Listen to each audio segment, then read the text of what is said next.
కేంద్ర ప్రభుత్వం కొత్తగా తీసుకొచ్చిన ప్రమాదకర క్రిమినల్ చట్టాలను రద్దు చేయాలని నేడు దేశవ్యాప్తంగా సిఐటియు ఆధ్వర్యంలో జరుగుతున్న కోరికల దినం సందర్భంగా తిరుపతి జిల్లా కలెక్టర్ కార్యాలయం వద్ద all India road transport workers federation CITU ఆధ్వర్యంలో పెద్ద ఎత్తున ధర్నా నిర్వహించి అనంతరం వినతి పత్రం ఇవ్వడం జరిగింది.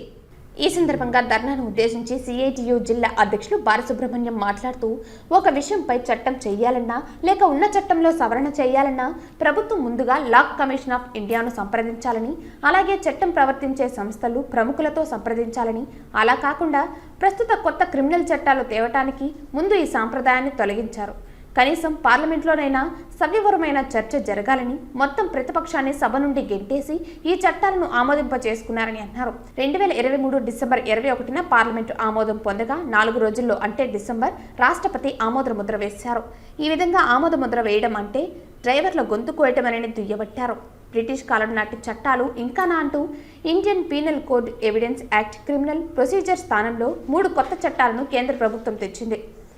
ఒక వ్యక్తి ఉద్దేశపూర్వకంగా కానీ నిర్లక్ష్యంగా లేదా దురుసు ప్రవర్తన వల్ల మరొకరు చనిపోతే Indian penal code 1960 British section 304A ప్రకారం 2 సంవత్సరాల వరకు జైలు శిక్ష లేదా జరిమానా లేదా 2 గతంలో ఉండేది.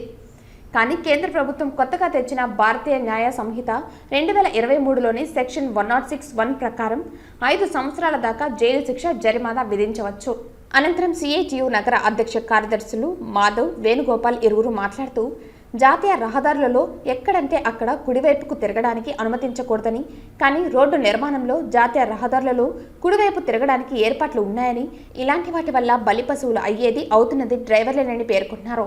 రోజుల తరబడి డ్రైవ్ చేయాల్సి రావటం ఎంత ప్రమాదకరమో అనే విషయం కూడా కనీసం అర్థం చేసుకునే పరిస్థితుల్లో కేంద్ర ప్రభుత్వం వైఖరి లేదని, కనీసం విశ్రాంతికి, అల్పాహారం, భోజనాలకి రహదారి మధ్యలో ప్రభుత్వం ఏర్పాటు చేసే పరిస్థితి కూడా లేదని, ఇవి కూడా ఒక రకమైన ప్రమాదాలకు కారణాలని తెలిపారు.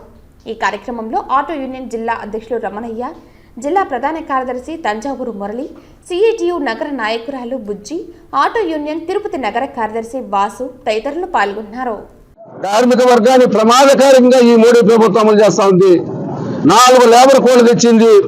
పని హక్కు లేదు, ఉద్యోగ భద్రత లేదు, జీవన భద్రత లేదు, సర్వీస్ భద్రత లేదు. ఏ రోజుకి ఆ రోజు వెట్టి చాకరీ చేసి బానిసల కార్మికుల పైన ఈ చట్టాలు మోడీ ప్రభుత్వం మోపుతా ఉంది. ఇది సరైన పద్ధతి కాదు.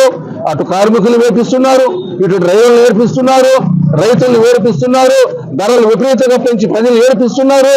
ఈ ఏర్పించిన దానికి గుణపాఠము బీజేపీకి చెప్పినప్పుడు కూడా 240 సీట్లు పడిపోయినప్పుడు కూడా ఇప్పటికి కూడా ఆ వైఖరి మార్చుకోలేదు. కార్మికుల పట్ల విశ్వం చెందుతా ఉంది కేంద్ర ప్రభుత్వం.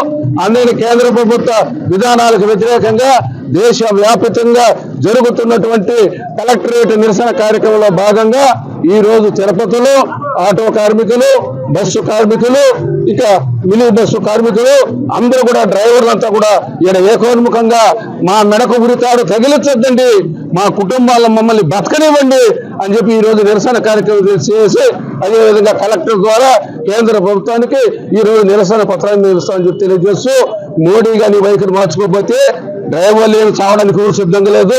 తెగించున్నాం, చావుకు తెగించే దీనికన్నా 3 ఏళ్ళు వయసు. ఒక డ్రైవర్ ఉదయం పోతే రాత్రి ఇంటికి పోయి నమ్మకం వల్ల మేము రోజు చచ్చిపోతున్నాం. కాబట్టి చావుకు భయపడే వాళ్ళం కాదు, తీవ్రంగా వ్యతిరేకిస్తాం.